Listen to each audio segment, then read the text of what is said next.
Hello everyone, welcome back to nursing elite. आज की मेरी वीडियो होने वाली है ब्लैक फंगस के ऊपर। ब्लैक फंगस जो कि कॉन्स्टेंटली न्यूज़ हेडलाइंस में है। बहुत सारे लोग fearful हैं, डाउटफुल हैं इसको लेकर। आई होप कि मेरी वीडियो से आपका थोड़ा सा फियर, थोड़ा सा डाउट कम हो जाए। तो सबसे पहले हम बात करते हैं डाउट नंबर 1। बहुत सारे लोगों को ये लगता है कि ब्लैक फंगस अब कोई नई बीमारी है। बहुत सारे लोगों के लाइफ में इसने स्ट्रेस ऐड कर दिया है। तो पहले हम बात करते हैं ब्लैक फंगस इन प्री कोविड एरा। ऐसा नहीं है कि ये डिज़ीज़ कोविड-19 के बाद एक नई बीमारी आई है। ब्लैक फंगस पहले भी देखा गया है बहुत सारी कंट्रीज़ में इंक्लूडिंग इंडिया। 2011 में यूनाइटेड स्टेट में देखा गया था और काफ़ी इसके आउटब्रेक था। तो ऐसा नहीं है कि ये कोई नई बीमारी है। ब्लैक फंगस उन पेशेंट्स में देखने को मिलता है जिनकी इम्यूनिटी वीक है या कॉम्प्रोमाइज्ड इम्यूनिटी है किसी भी रीज़न से। तो जैसे कि आप स्क्रीन पे देख रहे होंगे, म्यूकर माइकोसिस 2 वर्ड से मिलके बना है। म्यूकर क्या है? एक तरह का फंगस है, फंजाई। और माइकोसिस क्या है? माइकोसिस हम उन इन्फेक्शंस को कहते हैं जो फंगस की वजह से होती हैं। तो कोई भी इन्फेक्शन जो फंगस की वजह से होता है, उसके नाम के साथ माइकोसिस आपको लगा हुआ मिलेगा। अब इसको ब्लैक फंगस क्यों बोला जाता है? ऐसा नहीं है कि ये फंगस ब्लैक कलर का है, इसको इसलिए ब्लैक फंगस कहते हैं। इस फंगस का एक्चुअल कलर वाइट है, बट इसको ब्लैक इसलिए कहा जाता है क्योंकि बॉडी के जिस भी पार्ट को ये अफेक्ट करता है वहाँ पे ये नेक्रोसिस कर देता है। नेक्रोसिस का मतलब है कि टिश्यूज़ को ब्लड एंड ऑक्सीजन सप्लाई नहीं मिलती है, उसको ये कट ऑफ कर देता है। उसकी वजह से उन टिश्यूज़ का कलर जो है वो ब्लैक हो जाता है, इसलिए इसको कहते हैं ब्लैक फंगस। अब हम बात करते हैं इसके कॉज की। It is caused by group of moulds called mucormycetes. तो म्यूकरमाइसिटीज़ का एक ग्रुप ऑफ फंगस है, उसकी वजह से होती है ब्लैक फंगस। नॉर्मली क्या होता है कि जिस इन्वायरमेंट में हम रह रहे हैं वहाँ पे फंगस के 1000 डिफरेंट टाइप्स के फंगस के स्पोर्स होते हैं। उनको हम ब्रीद इन भी करते हैं। वो हमारे कुछ उनमें से हमारे फूड को स्पॉइल करते हैं। फॉर एग्जांपल आपने देखा होगा पिकल्स, ब्रेड्स या फिर फ्रूट्स पे फंगस लगी हो। तो हर फंगस डिफरेंट टाइप की होती है, उसमें से सभी फंगस हमें डिजीज़ नहीं कॉज कर सकते, और अगर करते भी हैं तो वो अपॉर्चुनिस्टिक इन्फेक्शंस होते हैं। अपॉर्चुनिटिस्टिक इन्फेक्शंस का मतलब ये है कि अगर बॉडी की इम्यूनिटी लो होगी वो तभी हमें इन्फेक्शन कॉज करेंगे। उन्हीं में से एक है हमारा म्यूकरमाइसिटीज़। तो अब म्यूकरमाइसिटीज़ कहाँ पे पाया जाता है? ये नॉर्मली पाया जाता है डेड एंड डिकेइंग मैटर पे।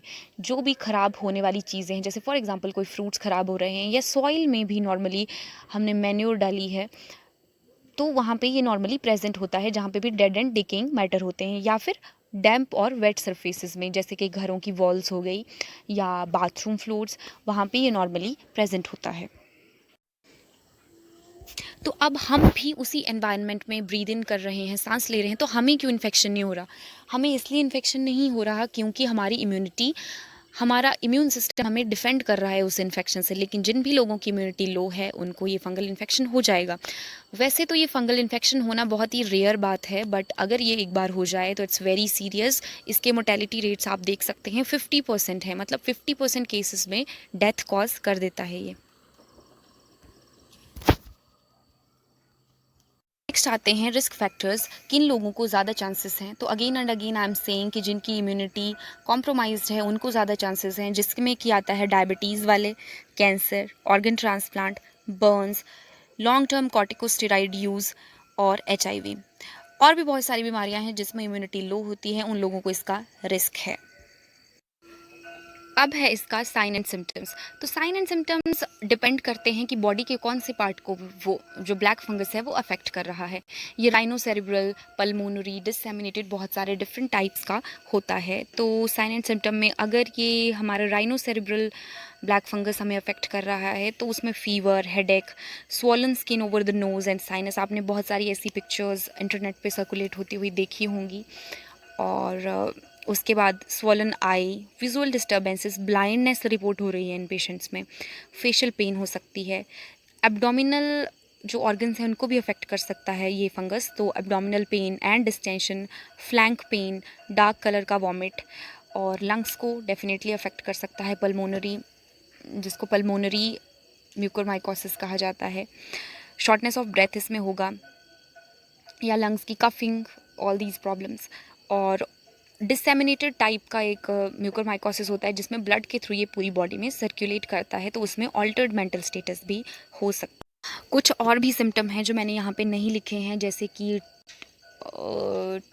टूथ पेन हो सकता है, या फिर लूजनिंग ऑफ टीथ हो सकता है, या जॉ पेन हो सकता है, जो कि नॉर्मली रिपोर्ट हो रहा है इन पेशेंट्स में। अब क्वेश्चन ये है कि कोविड-19 रिकवर्ड पेशेंट में ज़्यादा ब्लैक फंगस के इन्फेक्शन क्यों देखने को मिल रहे हैं? तो इसके बहुत सारे रीज़न्स हैं। जो इसके रीज़न्स हैं वो ये है कि जिन जिन भी पेशेंट को कोविड-19 हुआ है उनमें स्टेरॉइड्स का यूज़ किया गया। टोलिसिजुमैब नाम की एक ड्रग है जो कि इंटरल्यूकिन 6 इन्हिबिटर है, वो हमारी इम्यूनिटी को सप्रेस कर देती है। इन पेशेंट्स में वो यूज़ हुई है। और सेकंड चीज़, जब भी किसी पेशेंट में स्टेरॉइड यूज़ होते हैं वो इम्यूनिटी को सप्रेस करते ही हैं। एक तो बंदे को कोरोना है, उसकी इम्यूनिटी वैसे भी कम है और उसमें स्टेरॉइड यूज़ हो रहे हैं, उसकी इम्यूनिटी और कम होगी, और साथ में स्टेरॉइड्स ब्लड ग्लूकोज लेवल को भी इंक्रीज़ कर देते हैं। Same is the case with diabetics. तो अब होता क्या है कि जब भी ब्लड ग्लूकोज लेवल हाई है तो वो कहीं ना कहीं फेवर करता है ग्रोथ ऑफ फंगस को। तो ब्लैक फंगस उन लोगों में ज़्यादा हो रही है क्योंकि वो फेवर करता है, वो उनको एक एनवायरनमेंट, एक एसिडिक मीडियम प्रोवाइड करता है उस फंगस को ग्रो करने के लिए। कुछ स्पेकुलेशंस ये भी लगाई जा रही हैं कि जो भी पेशेंट ऑक्सीजन थेरेपी पे थे और जिनको ह्यूमिडिफायर में टैप वाटर यूज़ किया गया, उनमें भी हो सकता है क्योंकि वाटर में भी ये फंगस प्रेजेंट होती है। और कुछ स्पेकुलेशंस ये भी हैं कि जिंक भी हम यूज़ कर रहे थे कोविड, जब भी किसी को भी पेशेंट को कोविड होता है तो उसको जिंक की टैबलेट्स भी दी जाती हैं जो कि अगेन फेवरेबल हैं फंगस। जब भी बॉडी में जिंक का लेवल हाई होता है तो फंगस की ग्रोथ को वो फेवर करता है। इस तरह की स्पेकुलेशंस हैं बट अभी इनका कोई साइंटिफिक प्रूफ नहीं है। अब क्वेश्चन ये है कि ये क्या कोविड-19 जिनको नहीं है उनको हो सकता है? आंसर इज़ येस, डेफिनेटली हो सकता है। क्यों हो सकता है? क्योंकि जिनकी भी कॉम्प्रोमाइज़्ड इम्यूनिटी है, मैंने पीछे कहा जिनकी इम्यूनिटी वीक है उन सभी को हो सकता है। इसमें कोई हार्ड एंड फास्ट रूल नहीं है कि जिसको कोविड-19 नहीं है उसको नहीं होगा, वो बच गए हैं इस बीमारी से। तो ऐसे बहुत सारे केसेस आप आए भी हैं, अभी रिपोर्ट हुए भी हैं जिन पेशेंट्स जो कोविड-19 स्टेटस नेगेटिव था, डिस्पाइट ऑफ दैट उनको ब्लैक फंगस हो गया। एक और डाउट है कि इज़ इट कंटेजियस, ये एक दूसरे से फैलता है? तो नहीं, ये एक दूसरे से नहीं फैलता। The answer is no. ये कोरोना की तरह नहीं स्प्रेड नहीं होता कॉन्टैक्ट से। अब आता है प्रिवेंशन। तो प्रिवेंशन में आपको फ्रीक्वेंट हैंड वॉशिंग करनी है जैसे कि कोरोना में भी करते हैं, और मास्क पहन के रखना है क्योंकि जो स्पोर्स हैं वो एनवायरनमेंट में प्रेजेंट हैं, हम उनको अवॉइड नहीं कर सकते, हमको वहीं पे सांस लेना है। और र्यूमर्स से बचना है क्योंकि बहुत ज़्यादा मिस इन्फॉर्मेशन सर्कुलेट होती है सोशल मीडिया पे इस डिज़ीज़ के रिगार्डिंग और कोविड के रिगार्डिंग भी। कुछ लोग कहते हैं ये कंटेजियस है, कुछ कहते हैं कि ये सिर्फ कोविड-19 वालों में ही होता है, तो बहुत ज़्यादा मिस इन्फॉर्मेशन है। और अगर किसी को कुछ भी साइन और सिम्टम है तो डॉक्टर के पास जाना है उनको, और कभी भी अपनी मर्ज़ी से कुछ भी स्टेरॉइड्स नहीं लेने हैं, कभी भी एक्स्ट्रा डोज नहीं लेनी है अपनी मर्ज़ी से, स्टेरॉइड की डॉक्टर ऑर्डर्स पे ही वो लेने हैं। और एक और है कि अगर किसी को भी डायबिटीज़ है तो उनको अपनी ब्लड शुगर को कंट्रोल में रखना है, जो भी मेडिकेशंस या जो भी आपको प्रेस्क्राइब किया गया है वो सब लेते रहना है। तो ये थी मेरी आज की वीडियो। अगर आपको वीडियो अच्छी लगी हो तो चैनल को लाइक, शेयर और सब्सक्राइब करें। Thank you so much.